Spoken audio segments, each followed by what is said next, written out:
પ્રથમ જ્યોતિર્લિંગ શ્રી સોમનાથ મહાદેવના આંગણે અત્યારે આસ્થાનો અનોખો મહોત્સવ સોમનાથ સ્વાભિમાન પર્વ ઉજવાઈ રહ્યો છે। આ પાવન અવસરે દેશની રાજધાની દિલ્હીથી આશરે 1300 જેટલા શ્રદ્ધાળુઓ મહાદેવના શરણોમાં શીશ ઝુકાવવા પહોંચ્યા હતા। दिल्ली सरकार की तरफ से यहाँ पर हमारा इंतजाम किया गया है। पूरी ट्रेन आई है 1300 या 1400 आदमियों की। इतनी भव्यता के साथ यहाँ जो दर्शन कराए हैं, यहाँ जो गुजरात सरकार और सोमनाथ का ट्रस्ट जो है, उन्होंने जिस तरह से इस पूरा वर्णन दिखाया है सोमनाथ मंदिर का शुरू से लेकर के अंत तक, किन किन लोगों ने इस पर आक्रमण किया, कितना कितना यहाँ से धन और वैभव लूट करके ले गए, लेकिन फिर भी उसके बाद भी कुछ महापुरुषों ने इसका जीर्णोद्धार किया और इसको पुनः स्थापित किया। भव्यता इसकी वो ही बनी रही आज तक। सोमनाथ ट्रस्ट ने जो हमें सुविधाएं यहाँ पर दी है, इसको दिखाने की, इसके प्रसाद की, वो सब प्रशंसा योग्य है।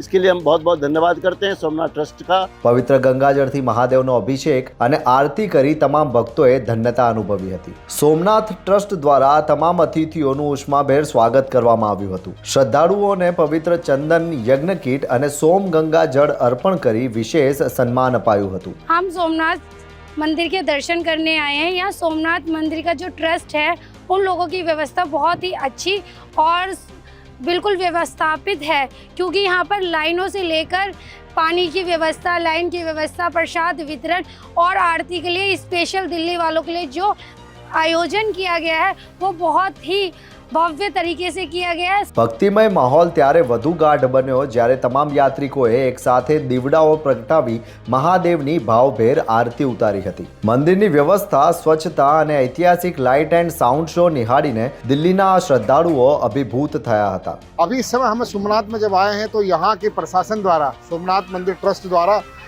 जिस ढंग से भव्य व्यवस्था और लाइटिंग का हमने दिया, तो ये अलौकिक दृश्य देख के हम बहुत इसके लिए मतलब क्या कह सकते हैं, हमें दिल से कितना अच्छा लगा। भाव विभोर वाली जो ये लाइटिंग हमें लगी, इसके लिए गुजरात सरकार का और तमाम उन कार्यकर्ताओं का और दिल्ली सरकार का बहुत बहुत धन्यवाद। ભક્તો અને ભગવાનના મિલનથી સોમનાથનું આંગણું અત્યારે શિવમય બની ગયું છે। જ્યાં શ્રદ્ધા અને સ્વાભિમાનનો સંગમ થાય ત્યાં જ સાચો આનંદ પ્રગટે છે। જોતા રહો ગુજરાત વંદન। ધન્યવાદ।